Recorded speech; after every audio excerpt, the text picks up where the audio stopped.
नमस्कार। सुबह के 8 बजने के साथ ही वक्त हो गया सुर्खियां अखबार की का। आपके साथ मैं दीपिका सिंह। नमस्कार, आपके साथ मैं हूं सुरभि तिवारी। तो चलिए सबसे पहले हम आपको ये बड़ी खबर और बेहद अच्छी खबर से इस बुलेटिन की शुरुआत करते हैं। श्रीमद् भगवत गीता से प्रेरित मनु ने कांस्य पदक हासिल किया। पेरिस ओलंपिक 2024 में ओलंपिक मेडल जीतने वाली देश की पहली शूटर बन चुकी है मनु भाकर। और ये अलग अलग अखबारों में आप इस खबर को देख पाएंगे कि किस तरीके से मनु भाकर ने देश का नाम ऊंचा किया है, क्योंकि इसी तिरंगे की आन बान और शान के लिए इस वक्त 117 भारतीय खिलाड़ी पेरिस ओलंपिक के दौरान अपना दमखम दिखा रहे हैं, अपना बेहतरीन प्रदर्शन अपने खेलों के जरिए दिखाएंगे। और सबसे पहले मेडल की शुरुआत हो चुकी है, यानी भारत के नाम एक मेडल आ चुका है। देखिए, दैनिक जागरण ने इस खबर को जगह दी ठीक नीचे। इस खबर के बारे में ज्यादा जानकारी और दे देते हैं। श्रीमद् भगवत गीता से प्रेरित मनु ने जीता कांस्य। आज रमिता जिंदल, अर्जुन बबूता से पदक की आशंका होगी और ये आशा रखी जाएगी। भारत के स्टार निशानेबाज हैं मनु भाकर ने रविवार को पेरिस ओलंपिक में 10 मीटर एयर पिस्टल स्पर्धा में कांस्य पदक जीतकर इतिहास रचा। मनु ने कांसा जीतकर पेरिस में न केवल भारत का खाता खोला, बल्कि निशानेबाजी में ओलंपिक पदक के 12 साल के इंतजार को खत्म किया। देखिए, ये बड़ी बात है कि ब्रॉन्ज से तो खाता खुल ही गया, 12 साल का जो इंतजार किया जा रहा था स्पेशली निशानेबाजी को लेकर, उस सूखे को भी मनु ने कहीं ना कहीं खत्म किया। ये एक अच्छी बात है। आपको बता दें, 22 साल की मनु ओलंपिक में पदक जीतने वाली पहली भारतीय निशानेबाज बन गई हैं, जो हमारे लिए गौरवान्वित करने वाला पल है। और देखिए, यही एक बड़ी बात भी है किस तरीके से प्रधानमंत्री मोदी ने खुद फोन कर उनको बधाई संप्रेषित करी। तो बिल्कुल देखिए, टोक्यो ओलंपिक 2020 के दौरान खराब प्रदर्शन से जूझने वाली भारतीय शूटर मनु भाकर ने खुद को प्रेरित रखने के लिए अपनी गर्दन के पीछे स्टील आई राइज का टैटू भी गुदवाया। और 2024 में वो पेरिस ओलंपिक में खेल रही थी और पोडियम में उस दौरान जब वो थी तो पेरिस ओलंपिक में मेडल जीतने वाली भारत की पहली महिला शूटर बनकर के मनु भाकर ने इतिहास रचा। उन्होंने 10 मीटर एयर पिस्टल प्रतियोगिता में कांस्य पदक जीत करके देश का नाम ऊंचा किया है और सभी को गौरवान्वित महसूस करवाया है। देखिए, यहाँ पर हम ये भी बता दें सुरभि, श्रीमद् भागवत गीता का जिक्र कैसे आया। तो आपको बता दें, पेरिस में उन आंसुओं को खुशी में बदलने पर मनु ने कहा, मैंने श्रीमद् भागवत गीता पढ़ी है। गीता में श्री अर्जुन से कहते हैं, श्री कृष्ण अर्जुन से कहते हैं, तुम अपने कर्म पर ध्यान दो, परिणाम पर नहीं। बस यही बात मेरे दिमाग में चल रही थी। मैं अपनी पूरी ऊर्जा के साथ लड़ रही थी, बाकी सब मैंने भगवान पर छोड़ दिया। तो बिल्कुल कहीं ना कहीं इसी वजह से कहा जाता है कि अगर आप भी कुछ प्रेरणा चाहते हैं या फिर आप भी अपने जीवन में बदलाव चाहते हैं, तो हर किसी को जीवन में एक बार जरूर श्रीमद् भगवत गीता पढ़ना चाहिए। और उसका जीता जाता एग्जाम्पल हमने दीपिका देख भी लिया। जाहिर सी बात है। चलिए आगे बढ़ते हैं। ओलंपिक में पीवी सिंधु ने रविवार को मालदीव के शटलर फातिमत अब्दुल रज्जाक को हराया। हिंदुस्तान टाइम्स इस खबर को जगह दी है। शीर्ष भारतीय शटलर पीवी सिंधु ने रविवार को लॉर्ड चैपल अरेना में महिला एकल ग्रुप MA के पहले मैच में मालदीव की फातिमत नबाहा अब्दुल रज्जाक पर 21-9, 21-6 की आसान जीत के साथ अपने पेरिस ओलंपिक अभियान की शुरुआत की। 2 बार की ओलंपिक पदक विजेता बुधवार को अपने दूसरे ग्रुप स्टेज मैच में एस्टोनिया की क्रिस्टिन कोबा से भिड़ेंगी। भारतीय बैडमिंटन खिलाड़ी ग्रीष्मकालीन ओलंपिक से कभी कह सकते हैं खाली हाथ नहीं लौटी हैं। उन्होंने टोक्यो 2020 में कांस्य पदक जीतने से पहले रियो 2016 में अपने पहले खेलों में रजत पदक जीता था। कई ओलंपिक पदक जीतने वाली एकमात्र भारतीय खिलाड़ी हैं। पहलवान सुशील कुमार एकमात्र अन्य भारतीय हैं जिनके कैबिनेट में 1 से अधिक व्यक्तिगत ओलंपिक पदक हैं। तो देखिए, द हिंदू में इस खबर को आप देख पाएंगे और पढ़ पाएंगे। और यहाँ पर सिंधु को यानी पीवी सिंधु को दिखाया गया कि कैसा बेहतरीन प्रदर्शन इस मैच में भी पीवी सिंधु का देखा गया, क्योंकि जिस तरीके से पीवी सिंधु के नाम पर इससे पहले भी कई मेडल रहे और उम्मीद भी यही की जा रही है कि जो बेहतरीन प्रदर्शन, जो एक क्लास उन्होंने अपने प्रदर्शन के दौरान दिखाया था, वही इस बार के मैचेस में भी देखने को मिलेगा। और बकायदा इस बार भी फातिमा के साथ जब उनका मुकाबला हुआ तो बेहतरीन प्रदर्शन उनका एक बार फिर से देखने को मिला। और डबल ओलंपिक मेडलिस्ट है पीवी सिंधु। इस बात की जानकारी हम आप तक पहुंचा दें, क्योंकि जिस तरीके से अब तक उन्होंने 2 बार पदक अपने नाम किया है, ऐसे में उम्मीद इस बार के ओलंपिक्स में भी है कि पीवी सिंधु एक और पदक देश के नाम लेकर के आएंगी। और यही मुख्य कारण है जिस वजह से हर किसी की निगाह पीवी सिंधु पर टिकी हुई है। देखिए ये जो हेडलाइन है आपको बहुत आकर्षित करेगी। बैडमिंटन मुक्केबाजी में दम, तीरंदाजों ने निराश थोड़ा सा कर लिया, लेकिन उस पर भी वो काम करेंगे। देखिए पीवी सिंधु के बाद प्रणय ने भी दर्ज की है जीत। 2 बार की ओलंपिक पदक विजेता पीवी सिंधु और एचएस प्रणय ने रविवार को अपने अभियान की शुरुआत की। ग्रुप एम के मैच में मालदीव की फातिमात अब्दुल रज्जाक के विरुद्ध आसान जीत के साथ की लगातार तीसरे ओलंपिक पदक के लिए चुनौती पेश करी। सिंधु और फातिमात के बीच अंतर साफ नजर आया था। आपको बता दें कि सिंधु ने 29 मिनट का पूरा ये गेम चल रहा था। उस 29 मिनट के गेम में गेम को चेंज किया, जिसमें 21-9, 21-6 से शिकस्त दी, जो कि काफी अच्छी शिकस्त मानी जा सकती है। इसके अलावा बता दें कि पुरुष सिंगल्स में एच प्रणय को जर्मनी के फाबियन रोथ के विरुद्ध जीत दर्ज करने के लिए थोड़ा बहुत पसीना बहाना पड़ा। प्रणय ने 45 मिनट तक चले मुकाबले में 21-18, 21-12 से अपने नाम किया। देखिए टोक्यो में किस तरीके से हम कह सकते हैं सुरभि शानदार प्रदर्शन करके दिखाया था। उस वक्त का बहुत शानदार प्रदर्शन रहा था जब टोक्यो ओलंपिक हुआ था। अब देखिए पेरिस ओलंपिक में भी हमारी उम्मीदें मनु के साथ जग चुकी हैं। आगे तक काफिला जरूर आगे बढ़ेगा पदकों का, ऐसी हमारी उम्मीद है। बिल्कुल, तो पेरिस ओलंपिक को लेकर के लगातार अच्छी खबरें अब तक सामने आ रही हैं। हालांकि कुछ ऐसी खबरें भी रही जिसने हर किसी को जरूर चौंकाया, लेकिन अभी भी उम्मीद कई खिलाड़ियों से बरकरार है। और अब ये उम्मीद है कि पीवी सिंधु का जो गेम इस वक्त चल रहा है उसमें भी जरूर भारत के नाम एक और पदक जरूर हाथ लगेगा, क्योंकि इस बीच 117 खिलाड़ी ऐसे हैं जो कि भारत की तरफ से अपने अलग अलग खेलों में अपना बेहतरीन प्रदर्शन दिखाते हुए हमें नजर आएंगे। और उम्मीद इसी वजह से इस बार भी पदक की संख्या की सबसे ज्यादा की जा रही है कि भारत के खाते में, भारत की झोली में पदक आएंगे। और देखिए कांस्य पदक से शुरुआत हुई है, लेकिन गोल्ड तक भी भारत के प्लेयर्स जरूर पहुंचेंगे। वो देखिए मुक्केबाजी से लेकर तीरंदाजी तक में मनु जो है वो हाथ आजमा चुकी हैं। ओलंपिक में कांस्य पदक विजेता मनु भास्कर को उनके पिता रामकिशन मुक्केबाज बनाना चाहते थे। ये बात इंटरेस्टिंग है। देखिए मनु के बड़े भाई अखिल भाकर ने मुक्केबाजी में थे, तो वो चाहते थे कि वह मुक्केबाजी करें। उन्हें देखकर मनु भी मुक्केबाजी करने लगी। एक दिन अभ्यास के दौरान मनु की आंख में चोट लगी। बेटी की आंख पर सूजन देखकर स्वजनों ने निर्णय लिया कि मनु मुक्केबाजी के अलावा कोई और खेल खेलेंगी। मनु को दुख हुआ, लेकिन घर वालों ने उनको मना किया। इसके बाद तीरंदाजी, टेनिस, स्केटिंग में भी अभ्यास उन्होंने कई मर्तबा किया, लेकिन मनु नहीं खेली। अतः एक दिन वह अपने रामकिशन भास्कर के साथ गोरिया स्थित यूनिवर्सल स्कूल की शूटिंग रेंज में निशाना लगाने के लिए पहुंची। तो फिलहाल देखिए मनु ने स्कूल में पहला निशान लगाया, तो फिजिकल टीचर और कोच अनिल जाखड़ ने उनका हुनर पहचाना।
तो फिलहाल देखिए ओलंपिक्स पर हमारी नजर लगातार बनी हुई है। पल पल के अपडेट्स भी इससे जुड़ी हुई हम आप तक पहुंचाएंगे, लेकिन इस बीच और भी खबरों का रुख करते हैं। विकसित भारत के लिए विरासत और विकास दोनों ही महत्वपूर्ण है, ये प्रधानमंत्री नरेंद्र मोदी ने कहा। और इस खबर को तरजीह दी है दैनिक जागरण ने, और दैनिक जागरण में इस खबर को आप देख पाएंगे। और साथ ही हम आपको ये भी बता दें कि कैसे मुख्यमंत्री परिषद की जब बैठक हुई तो इस दौरान प्रधानमंत्री नरेंद्र मोदी ने सभी से बात करते हुए कहा कि केंद्र सरकार और राज्यों के बीच में समन्वय स्थापित करने और मजबूत प्रयासों से विकसित भारत के लक्ष्य को पूरा किया जाएगा।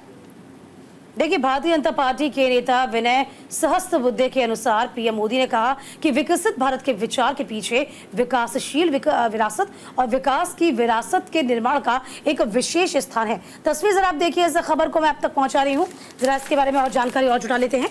विकसित भारत के लिए विरासत और विकास दोनों महत्वपूर्ण है, यानी कि आप विकास तो चाहते ही चाहते हैं, लेकिन अपनी विरासत को पैरेलल आपको लेके चलना पड़ेगा, तब आप उस लक्ष्य को भेद पाएंगे, उस लक्ष्य तक पहुंच पाएंगे। तो प्रधानमंत्री नरेंद्र मोदी ने विकसित भारत के निर्माण के लिए विकास के साथ साथ विरासत को भी महत्वपूर्ण बता दिया। भाजपा शासित राज्यों के मुख्यमंत्रियों, उप मुख्यमंत्रियों के सम्मेलन को संबोधित करते हुए पीएम ने साफ किया कि हमें विरासत के विकास के साथ ही विरासत को भी तैयार करना होगा। बैठक में भाजपा शासित राज्यों में चल रही सफल योजनाओं, कार्यक्रमों का विशेष उल्लेख किया गया ताकि दूसरे राज्य भी इससे यहाँ पर लागू कर सके, इससे प्रेरणा ले सके। भाजपा शासित राज्यों के मुख्यमंत्री, उप मुख्यमंत्रियों की ये 2 दिवसीय बैठक थी जो कि समाप्त हो गई है, जिसमें गृह मंत्री, रक्षा मंत्री समेत भाजपा शासित राज्यों के 13 मुख्यमंत्रियों व 15 उप मुख्यमंत्री मौजूद रहे। तो फिलहाल लगातार बीजेपी इन दिनों बैठकों का दौर जारी रखी हुई है और बीजेपी की तरफ से लगातार अलग अलग प्रकार की बैठकें बुलाई जा रही है, राज्यों में भी और साथ ही साथ केंद्र की तरफ से भी बैठक बुलाई गई थी और इसमें कई बातों को लेकर के चर्चाएं की गई और साथ ही जिस तरीके से कई अलग अलग राज्यों में इन दिनों विधानसभा चुनाव भी आने हैं और इन विधानसभा चुनाव को लेकर भी तैयारियों को लेकर ये रणनीति साझा की गई कि किस तरीके से आगे परफॉर्म करना है, क्योंकि अब तक हमने देखा कि कई चुनाव में कई सीटें ऐसी हैं जो कि बीजेपी के खाते से खिसक चुकी है, जिस पर एक बार फिर से अपनी पकड़ मजबूत करने की कोशिश लगातार की जा रही बीजेपी की और यही कारण बताया जा रहा है कि अब तमाम राज्यों के साथ भी बीजेपी अपने कार्यकर्ताओं, अपने नेताओं के साथ भी लगातार कांटेक्ट में है, उनके साथ टच में है, बातचीत कर रही है। जाहिर सी बात है, इसके इतर ये भी कि कहीं ना कहीं उन तमाम सीटों को पाना भी है, लेकिन जो मैसेज किया गया है, जो मैसेज प्रधानमंत्री मोदी के द्वारा छोड़ा गया है या फिर दिया गया है, कन्वे किया गया, उसका मकसद ये कि आप विकास की पथ पर अग्रसर होइए, लेकिन अपनी विरासत को लेकर आगे बढ़िए। चलिए आगे बढ़ेंगे। मन की बात में पीएम मोदी ने किया खादी का जिक्र, कहा कारोबार पहली बार 1.5 लाख करोड़ के पार हुआ। अमर उजाला ने इस खबर को जगा दी। पीएम नरेंद्र मोदी ने राष्ट्रपति के नाम अपने संबोधन में देश में उभर रही खादी स्टार्टअप्स के साथ साथ देश भर के फैले भारत के विविध हथकरघा उद्योग की सराहना की। पीएम मोदी ने राष्ट्र के नाम अपने नवीनतम रेडियो संबोधन मन की बात में अन्य बातों के अलावा सरकार के नशा पुनर्वास पोर्टल मानस की भी चर्चा की। प्रधानमंत्री मोदी ने कहा कि हथकरघा उद्योग से जुड़ी महिलाएं उन्नति स्वयं सहायता समूह में भाग लेने और ब्लॉक डाइंग तथा प्रिंटिंग का प्रशिक्षण प्राप्त करने के बाद अधिक आय अर्जित कर रही हैं। देखिए, हमेशा प्रधानमंत्री नरेंद्र मोदी मन की बात के जरिए अपनी तमाम बातों को जनता तक पहुंचाते हैं, उनकी बातों को कह सकते हैं कि पूरे देश के सामने रखते हैं। इस बीच जो प्रधानमंत्री मोदी ने जिक्र किया इस बार, वो था खादी का। और खादी हम कह सकते हैं भारत में खादी के साथ अटूट नाता रहा है और इसी बात को एक बार फिर से प्रधानमंत्री मोदी ने सभी के साथ साझा किया। बिल्कुल, तो इस खबर को आप अमर उजाला में देख पाएंगे और साथ ही इसमें इस बात का जिक्र भी किया गया। मन की बात में भी प्रधानमंत्री ने कहा कि खादी का उपयोग कीजिए, क्योंकि ये कहीं ना कहीं हमारे राष्ट्र की भी पहचान है और खादी की बिक्री 400% तक बढ़ी है। कारोबार पहली बार 1.5 लाख करोड़ के पार हुआ है और इसे और ज्यादा समर्थन देने का अपील प्रधानमंत्री नरेंद्र मोदी की तरफ से की गई। चलिए आगे बढ़ जाते हैं सुरभि।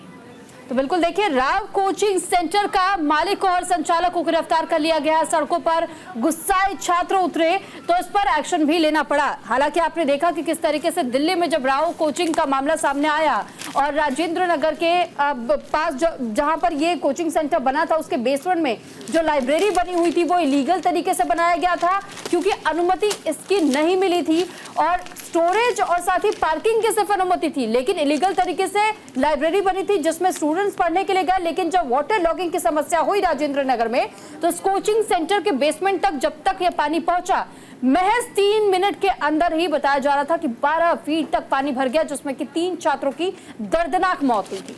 देखिए, ये खबर समझने से ज्यादा आप इस पर गौर करिए, क्योंकि जब तमाम चीजें घटनाक्रम हो जाता है उसके बाद ही चीजों पर संज्ञान लिया जाता है, ये सबसे ज्यादा दुखद होता है।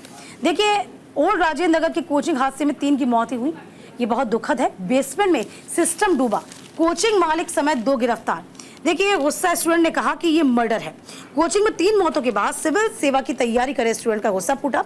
रविवार को हजारों छात्र कोचिंग सेंटर के बाहर जुटे, नारेबाजी की बड़ी तादाद में छात्राएं शामिल थे। गुस्सा स्टूडेंट ने शहर भर में कोचिंग सेंटर्स में सुरक्षा मानकों की अनदेखी पर सवाल खड़े किए। देखिए, कोई ऐसी बात तो नहीं सुरभि कि रातों रात बेसमेंट में लाइब्रेरी बन गई हो, क्या एमसीडी को इस बात की जानकारी नहीं थी?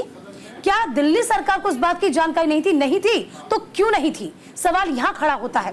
और जब इतने बड़े घटनाक्रम हो जाता है या फिर काल के गाल में तमाम छात्र या फिर मासूम समा जाते हैं, तभी क्यों यहां पर प्रशासन को समझ में आता है? सवाल यहां खड़ा होता है। बिल्कुल देखिए, हालांकि इस पे अधिकारियों ने बताया कि बेसमेंट से तीनों के शव को बरामद किया गया। इनके पहचान भी की जा चुकी है। मृतक छात्रों की पहचान तानिया सोनी जो कि तेलंगाना की रहने वाली थी, श्रेया यादव जो कि उत्तर प्रदेश, और नेविन डाल्विन जो कि केरल के तौर पर इन तीनों छात्रों की पहचान की गई है। अब इस बीच एक और छात्रों का गुस्सा फूट रहा है, कई सवाल खड़े किए जा रहे हैं। बिल्कुल देखिए सुरभि, एक चीज सामने ये भी है कि जो सामने दस्तावेज आ गए हैं उसमें पता चला कि एमसीडी ने 2021 में कोचिंग सेंटर की इमारत को कंप्लीशन सर्टिफिकेट दिया था। उसमें साफ लिखा था कि ग्राउंड फ्लोर के नीचे बने सिल्ट पार्किंग, उसके नीचे बने बेसमेंट का इस्तेमाल गाड़ियों की पार्किंग स्टोरेज के लिए होगा, लेकिन उसकी जगह यहाँ पर लाइब्रेरी चल रही थी।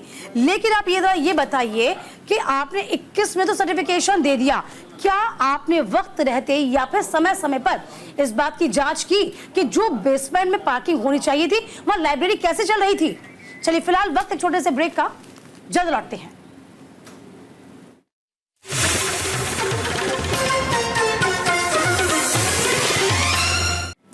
Welcome back. बढ़ेंगे खबरों में आगे। विदेश मंत्री एस जयशंकर ने, आपको बता दें कि तमाम बड़ी बातें की। ब्लिंकन के साथ क्वाड बैठक से पहले संबंधों पर चर्चा हुई। हिंदुस्तान टाइम्स ने इस खबर को जगह दी।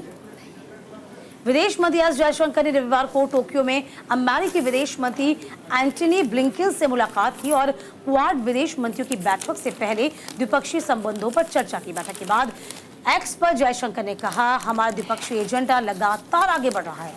क्षेत्रीय और वैश्विक मुद्दों पर भी व्यापक चर्चा हुई। उन्होंने कहा कि कल क्वाड FMM में भाग लेने के लिए मैं उत्सुक हूँ। जयशंकर ने एजोगावा वॉज में महात्मा गांधी की प्रतिमा का अनावरण करने के जापान की शुरुआत की।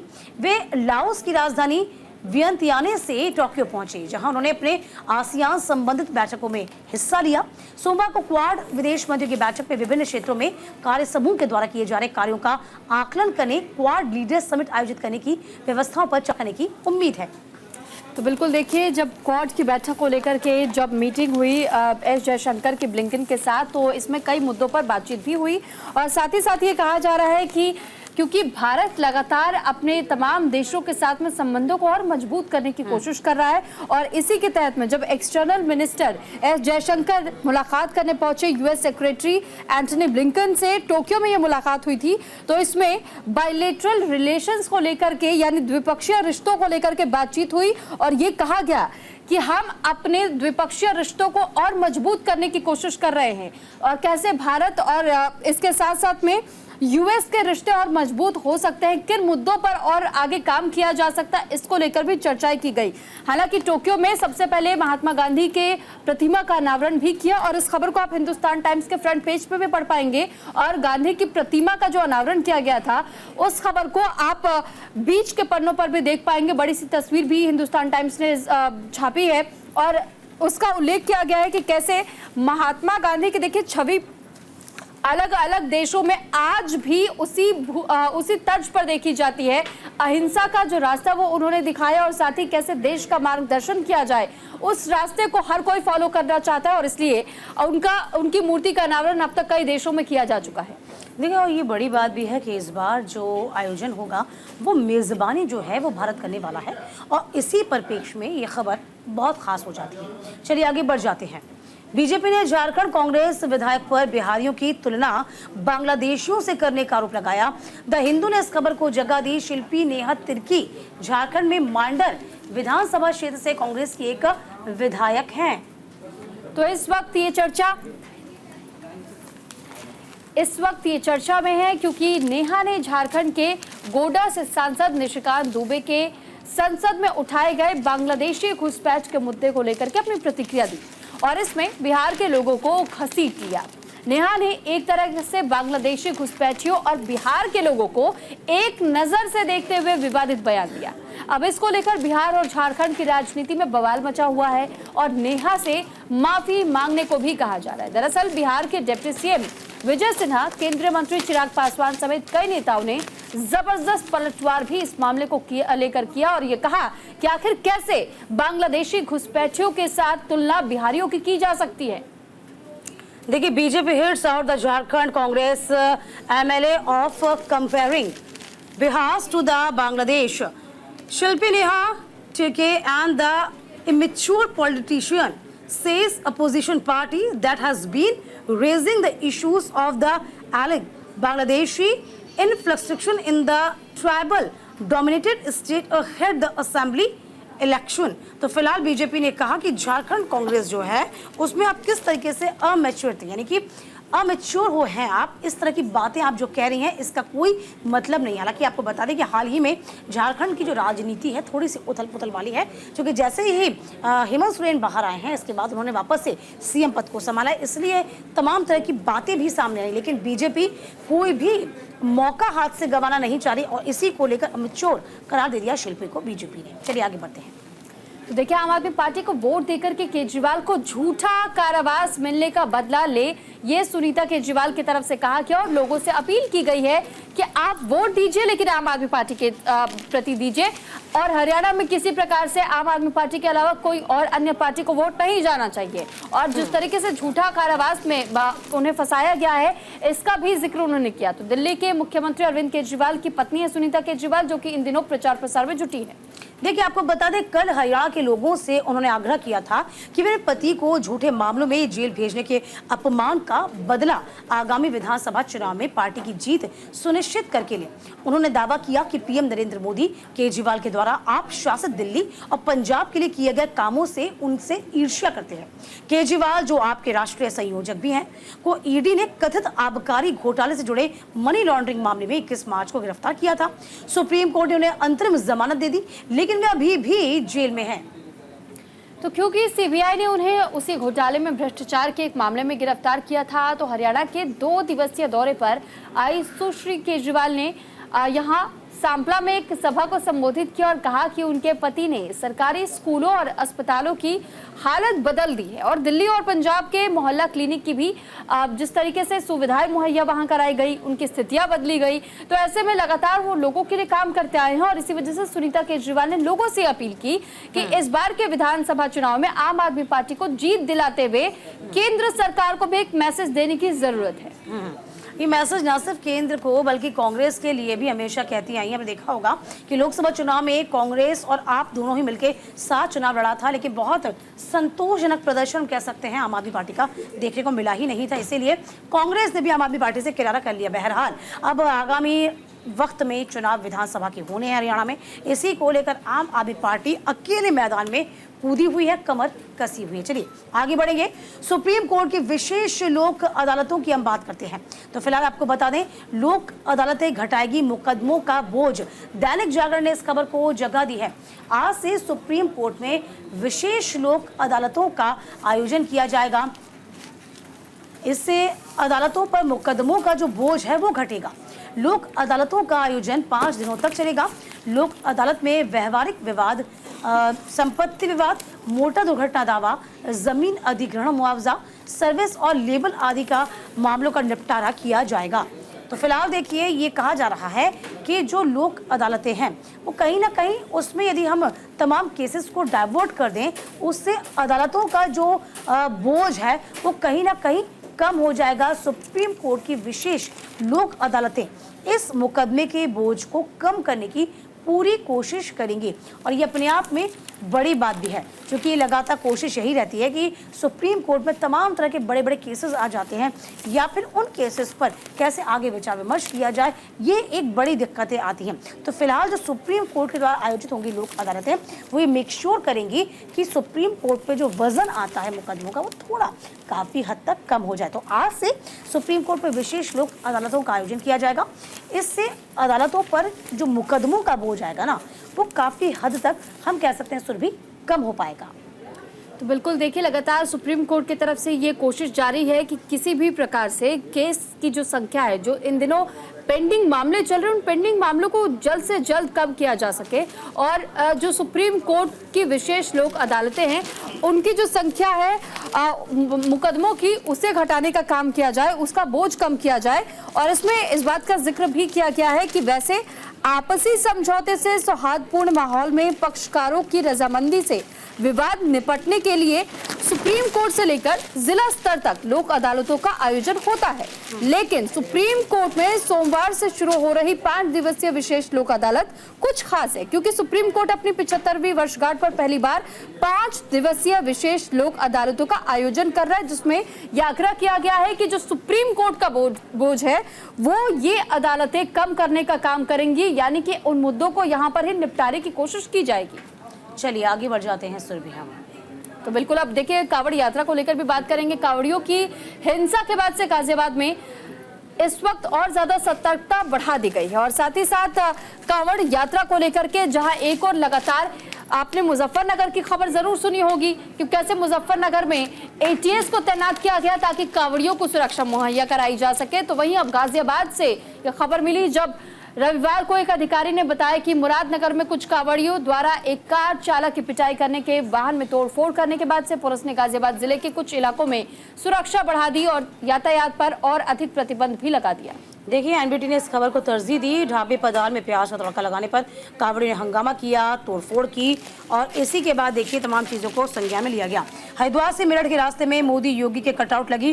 कांवड़ का जबरदस्त क्रेज तो देखा जा रहा है, लेकिन इस बीच आपको बता दें दिल्ली दूर हाईवे पर स्थित ढाबे पर रविवार को कांवड़ियों ने लहसुन प्याज का खाना परोसने पर खूब हंगामा किया। नाराज कांवड़ियों ने तोड़फोड़ शुरू कर दी। तभी ढाबे पर पहुंचकर पुलिस ने कांवड़ियों को समझाकर शांत करवाया। ढाबे को बंद करा दिया गया है। आरोप है कि ढाबा कर्मी ने दाल में प्याज का तड़का लगाया था। पुलिस माफ कीजिएगा, पुलिस ने बताया कि 7 शिव भक्त कांवड़िए जो है वह लगातार प्रदर्शन कर रहे थे और हंगामा कर रहे थे, जिनको अब कहीं ना कहीं काबू में करने की कोशिश की गई है। तो फिलहाल देखिए जो हंगामे की स्थिति है वो अक्सर इस वक्त आप देख पा रहे होंगे, लेकिन कोशिश प्रशासन की ही रहती है कि तमाम मामलों को निपटाया जाए। और कांवड़ियों से भी हम यही उम्मीद करेंगे और यही उनसे रिक्वेस्ट की जाएगी कि आप कहीं ना कहीं अपने गुस्से को शांत करिए और तमाम समस्याओं का समाधान आप समझ में नहीं आ रहा तो पुलिस से आप अपनी मदद ले सकते हैं, हेल्प ले सकते हैं। और अब खबरों में आगे बढ़ेंगे और बात एक बार फिर मौसम की करेंगे, क्योंकि हिमाचल प्रदेश के 2 जिलों में जिस तरीके से बाढ़ का खतरा देखा जा रहा है वहीं उत्तराखंड का भी यही हाल है, क्योंकि उत्तराखंड में बादल फटा है। और यह खबर अमर उजाला में आप देख पाएंगे। फिलहाल जिस तरीके से उत्तराखंड और हिमाचल में इस वक्त बाढ़ की वजह से लोगों को बेहद परेशानियों का सामना करना पड़ा, इस खबर को भी कई अलग अलग अखबारों ने तरजीह दी। देखिए लाहौल स्पीति कुल्लू जिले में बाढ़ आने से नुकसान हुआ। दोनों स्थानों पर 34 घर खाली करवाने पड़े। शिमला की बात करी जाए, पंथा घाट में भूस्खलन के कारण गाड़ियां मलबे में दब गई।